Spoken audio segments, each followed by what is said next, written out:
What's up, people? You know who this is. Greg once again, aka Crazy G with NECR New England Concert Reviews. And today I have a very special guest for a very special band. They are comprised of John Michael Quarters, drummer, Doug Smith, bass and vocals. And on the phone we have Mr. Brian Korn, guitar and vocals for the band QUOR. Welcome and thanks for taking the time to chat with us here at NECR. What's going on, man? Hey, not much. We're honored to be talking to you. We appreciate it. I'm just as honored. Let me tell you, you guys are totally different. Could you tell us just a little bit about the band? Well, we are a three-piece, and we started a couple of years ago, a few years ago. When we started under the name of an acronym, WAGTBA, which at the time we stood for We're Going to Be Awesome. And it was more of a joke because we didn't really care about names, and but not everybody was all 100% on the name because it was kind of a joke. But there's so many names that sound alike.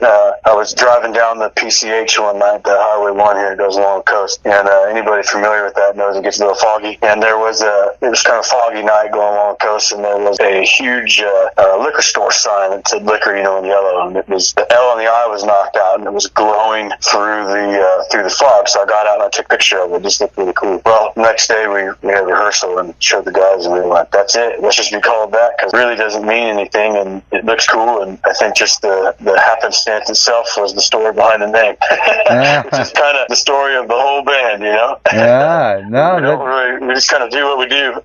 That's a cool story. QUOR's sound is made up of many genres. It is evident in your sound in your most recent creation, Human Paradigm. What can you tell us about this CD? Well, the album was actually, we had an EP of 5 songs for Human Paradigm, and we actually made it a double album because the original EP, which is still relevant, didn't have as much spotlight, and as Human Paradigm was coming out, we had a lot more light on the project. And so, plus, because we're independent, we can kind of do whatever the fuck we want. So we put it out as a double album, and we didn't want to do it all as a single album because we wanted to pay the proper homage to the original EP and keep that work of art as it was, and then but then create something that was kind of cool. There are still a lot of folks that like to see different things and different packaging and that kind of stuff, so it afforded us the opportunity to put out a very cool little piece with that record. So the album was more of an extension of that first EP, and so it flowed very well, especially listening from the first one to the second. So you could kind of hear a evolution of sort going through the music as the album continues forward. Very nice. Yeah, it really was. When I first started listening to it, I was like, wow, these guys are really different in their sound. And I believe when I talked to Doug, I'm going to bring this up too, I kind of compared you guys along the lines of Rush and how they were a three-piece and they did so much. And it seems like you guys are capturing that same essence with QUOR because all your songs seem to have something different in it. And you take a lot of different nuances and blend it in with your sound. Right. The self-titled track, Human Paradigm, is a brilliant track. What was it like putting it together, and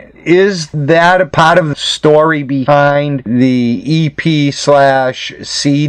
Yeah, it is for sure. It is the title track, and that song, it's kind of about just sort of human nature, and it is sort of a looking glass into kind of humanity and our own paradigm of what we're supposed to be and how we're supposed to behave and evolve. And I guess in that, with that song, we took that as a challenge because a lot of times we fall into the same patterns, and that's kind of what that song is about. And so with that song, we actually went down and we decided, well, let's go just track a song and let's do it over a weekend and see if we can do a great song in just a couple of days. So we spoke with a producer down in LA named Dan Whitmore. He said, why don't you guys come down and camp out at my studio? You can just stay there. We're doing it in just a short amount of time. So we took that to heart and we showed up with all of our gear, and we actually camped inside of his studio in tents, and we had a picnic table and all this other stuff and marshmallows, and we recorded a song over the weekend, and it was pretty beautiful because I woke up next morning, that first day of tracking, and I could just hear these guitars just blaring down this hallway in this studio like 8:30 in the morning. We did 2 12-hour days. track it and get it done. So it was really awesome. But I don't even think Camp Leader Dan expected that we were really going to camp in our tents, you know? No kidding. Wow. Another blistering track is The Reverend. What went into writing that particular song? That song, actually, as another project, I've been writing a long story, I call it. I guess it's a novel, but it's not a novel till it's done. I've been writing a story that spawned from another song that hasn't been completed yet. And it's a off-branch of that storyline, and it's about, it's kind of sci-fi, but it's about these beings that their world was exploding, and they kind of stay behind to save all that's left of their kind, and some of them get away, so it kind of talks about that. I liked everything off of it, and The Fragile Break is another song. What was it like making that track? Fragile Break, that one, I wasn't even sure when I first started working with that one. I wasn't even sure how it was going to translate over, and as the pieces kind of fell together with that song, I started to like it more and more. And I like that challenge with music. A lot of times, if the song comes too easy, then I seem to have more of maybe a love affair with the songs, in which at first I listen to them and go, I don't know about this. And then I keep working them, and then when they come out to something that's very cool and different, and I just kind of have that feeling behind it, you know, and that was one of those songs for sure. I like the way the pieces flew in, and it's a bit eclectic, and it's making you feel a little punk and a little metal, a little rock kind of all in one in that one for sure. Yeah, that I could definitely tell right off the bat. There's another track, Paradise. How did that song come about? That song was just kind of I don't know, I guess a window into life at the time when I was writing that one. It's just sort of about how we come in and deal with relationships and different types of people, how we're all not so much different, and how we grow together. I guess that's the best example of that song. A lot of the stuff that I write in words is somewhat abstract, and what it means to me might be something totally different from someone else. I've noted as we have progressed forward in the writing, the evolution of the band, I think it gets sometimes a little less abstract as we're going forward, and a little more direct in the message of the words, which I found interesting in the writing. I've said this many times of many artists that I've spoke with, and you all have a different way to express your artistic value in how you perceive the songs that you create. It's really amazing to get all the different perceptions on it. I have to say one of my favorites off this EP is Let's Rise. It has a punishing sound. What did you do to capture the sound for this track? Well, we worked with a great engineer on that. His name's Christian Cummings out of San Diego. I think that's a big part of it, was when you're trying to capture, you know, what you do live. I think we are primarily a live band, and that always becomes a challenge for a live-based band to go into the studio and track the energy that comes out. And sometimes, you know, one, it takes a good engineer. Two, when you go in and you track, you have to be able to place that energy and that live passion into what you're doing, and you got to be able to do it take after take. I guess it's almost like an actor in a sense, except I think in music we're not acting. We're living what we're living our art, you know, and so I think that those are two main things, and maybe a little bit of luck, you know, and happenstance at the time that all the pieces are falling together in that time, because when you're recording a song, you've got that one moment to record it, and then it's done. Yeah, we got lucky with that one. I agree. It came out it kept a lot of that power that we get live with that song. Yeah, no, it definitely does. QUOR obviously knows what they are doing. Who are some of your or the band's favorite influences, and why? Well, goodness, we're really eclectic. If you rode in the van with us for a day, you get a good idea of it. I mean, we go from listening to these like Nordic choirs to to country. We actually listen to a lot of Willie and Waylon and stuff like that in the truck. But you know, I think it really ranges from those guys to goodness, Elvis Presley.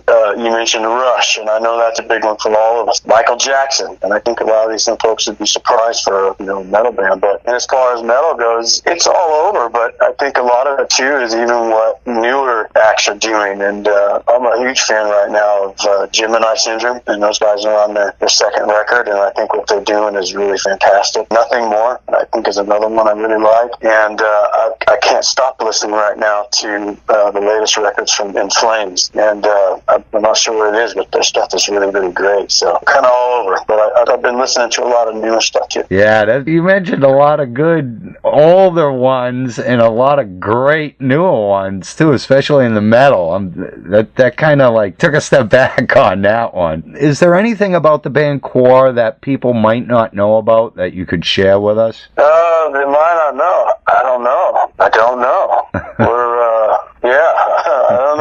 what they want to know.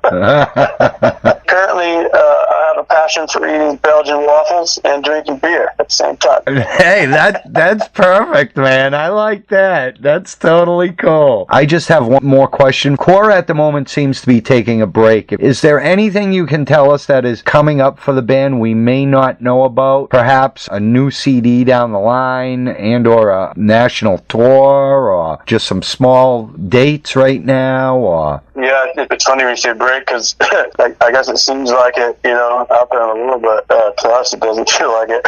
Yeah, we're in pre-production right now on a record, and we think we're going to go cut a single again. Maybe it's become a tradition with Human Paradigm that we go start a record by cutting a single really fast, but we go in October and we're going to cut a single with a very talented producer and engineer, Chris Baseford. And then at the same time as we're working that record out, we'll be back on the road in November. We'll be gone the whole month. We're going from this side all the way, I think we get as far as Tennessee. So we'll be doing a lot of dates in Texas and Louisiana, Tennessee, and a lot of those dates are still being filled in, but I know we're all in that area. So we'll be pretty busy all throughout the year, and then hopefully have, I don't know if we're going to release that single this year, but pretty quickly, and we'll have another record out first quarter next year. Awesome, man. Sounds like you guys got a very good game plan going, and you know what you're doing, as I said, and I love the sound. I love Human Paradigm. It's different. Your sound is different. I think you guys are going to do very well for yourselves. It seems you're very tight, focused, and you blend quite a bit of different styles of music into your sound. There are not too many bands out there today that can do that successfully, and it seems like you guys are on your way to doing it. So, once again, ladies and gentlemen, Brian Korn, guitar and vocalist for the band QUOR, I want to thank you. NECR thanks you. I wish you the best, not only for yourself, but every member, the band itself, QUOR, on the new EP and everything in the future. And keep on rocking, man. Keep on putting out that good stuff because I like it. Thanks, man. We appreciate it. That means